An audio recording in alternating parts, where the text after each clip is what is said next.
لوگ کہتے ہیں کہ نامحرم چھوڑ دیتے ہیں، ان پر بھروسہ کبھی مت کرنا، اور وہ ٹھیک بھی کہتے ہیں، مگر میں کہتی ہوں کہ لوگ نکاح کے بعد بھی چھوڑ جاتے ہیں، لوگ بچے ہو جانے کے بعد بھی چھوڑ جاتے ہیں۔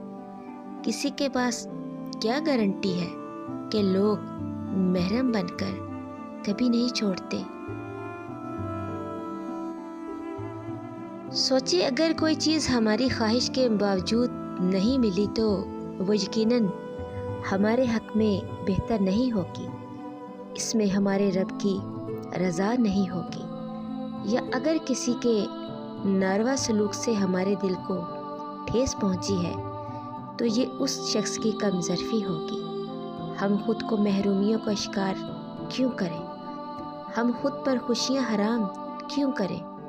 کوئی آپ کی طرف خوش دلی سے ہاتھ بڑھائے تو آپ اس کی خلوص کی قدر کریں۔ جو محرومی آپ کے حصے میں آئی تھی وہ کسی اور کے حصے میں کیوں آئی؟ میری اس تحریر کا مقصد بس اتنا ہے کہ اگر زندگی میں آپ کے حصے میں کسی بھی حوالے سے کوئی محرومی آئی ہے تو کوشش کریں کہ آپ کے حوالے سے کسی اور کے حصے میں وہ محرومی نہ آئے۔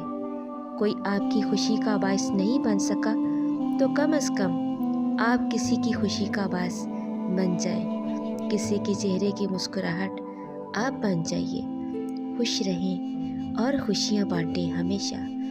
بس یہی میری آج کی تحریر کا بہت خوبصورت سا پیغام ہے۔ یہ عام طور پر نفسیاتی مسائل سے یہی مطلب لیا جاتا ہے کہ جو شخص عجیب و غریب حرکات کا مالک ہو وہ نفسیاتی مریض ہوتا ہے۔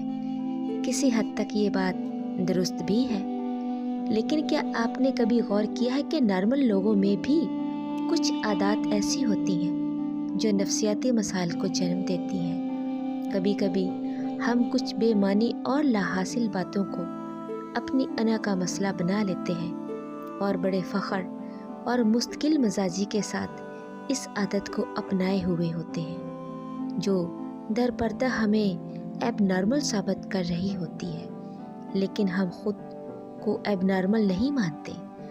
آج جس عادت کا میں ذکر کرنے جا رہی ہوں وہ ہے خود اذیتی۔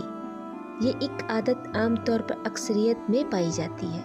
کبھی کبھی ہم اپنی کسی ناکامی کے سبب یا کسی ناروا سلوک کی وجہ سے، کسی محرومی کے سبب ہم یاسیت کی اتنی اتاہ گہرائیوں میں چلے جاتے ہیں کہ ہمیں احساس تک نہیں ہوتا کہ ہم خود اذیتی کا شکار ہو رہے ہیں، اور بڑی بے رحمی سے ہم خود پر خوشیاں حرام کر لیتے ہیں۔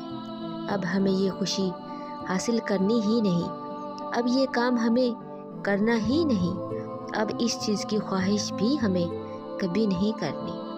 خود پر وہ خوشی، وہ چیز حرام کر کے ہم خود کو نہ جانے کیا تسکین پہنچاتے ہیں۔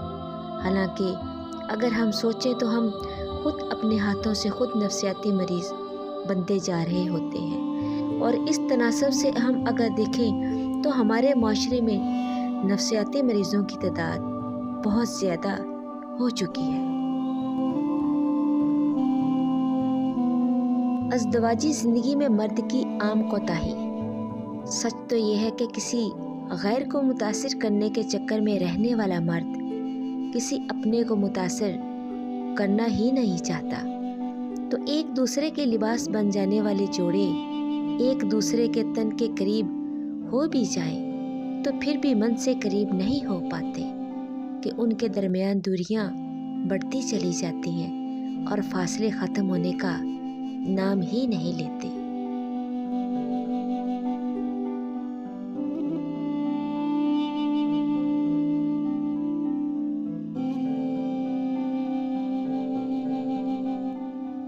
جو لوگ سمندر کی طرح گہرے ہوتے ہیں ان کے راز بھی سمندر میں ڈوبنے والی کشتیاں ہی جانتی ہیں۔ انسان کا دل پیدائش سے لے کر موت تک زندگی کے بہت سے موسموں کو برداشت کرتا ہے۔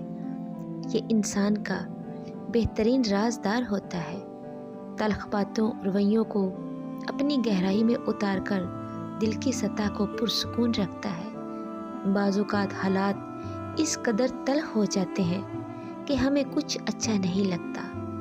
لوگوں کے رویے ہمیں تھکا دیتے ہیں۔ ہم ساتھ چلنا بھی چاہیں لیکن دل نہیں تسلیم کرتا۔ کیسے دل سے اترے ہوئے لوگوں کے ساتھ رہا جائے؟ کیسے سب کچھ بھول کر دوبارہ سے رشتہ بحال کیا جائے؟ تب کچھ سمجھ نہیں آتی، بس دل مردہ ہو جاتا ہے۔ جب بار بار ہماری مخلصی کا تمانچہ ہمارے منہ پر مار دیا جائے، تب آخری آپشن بس یہی رشتوں سے کنارہ کشی ہی رہ جاتا ہے۔ کچھ لوگوں کے دل میں ہمارے لیے محبت تب جاگتی ہے جب ہمیں ان سے کسی بھی قسم کی محبت اور چاہ کی طلب اور امید نہیں رہتی، کیونکہ ہمیں ان کے بنا جینا آ جاتا ہے۔ بے شک صبر بہت ہی مشکل سے آتا ہے، مگر جب کسی کو آ جاتا ہے تو کسی بھی رشتے اور کسی بھی تعلق پر یہ تو پھر ان پر کسی بھی قسم کا بھروسہ کر کے زندگی بھر وہ رشتے کبھی بھی بحال نہیں ہوتے۔ آخرت کے مقابلے میں اس دنیا کی کوئی حیثیت نہیں۔ ہر انسان نے اپنے وقت پر یہ عارضی دنیا چھوڑ کر اپنے رب کے حضور پیش ہونا ہے، اور ختم نہ ہونے والی زندگی کا آغاز ہوگا۔ ہم اس عارضی دنیا کے بارے میں تو فکر مند ہیں، مگر آخرت کی آخری زندگی کے متعلق ہمیں کوئی خیال نہیں۔ اس عارضی زندگی کی کوئی فکر نہیں، اور فکر کرنے کی بجائے ہمیں ہمیشہ والی زندگی کی فکر کرنے کی ضرورت ہوتی ہے۔ اگر ہر انسان کو یہ بات سمجھ آ جائے کہ زندگی تو صرف سفر ہے، منزل نہیں، تو اس کی زندگی کی ساری الجھنیں ختم ہو جائیں گی۔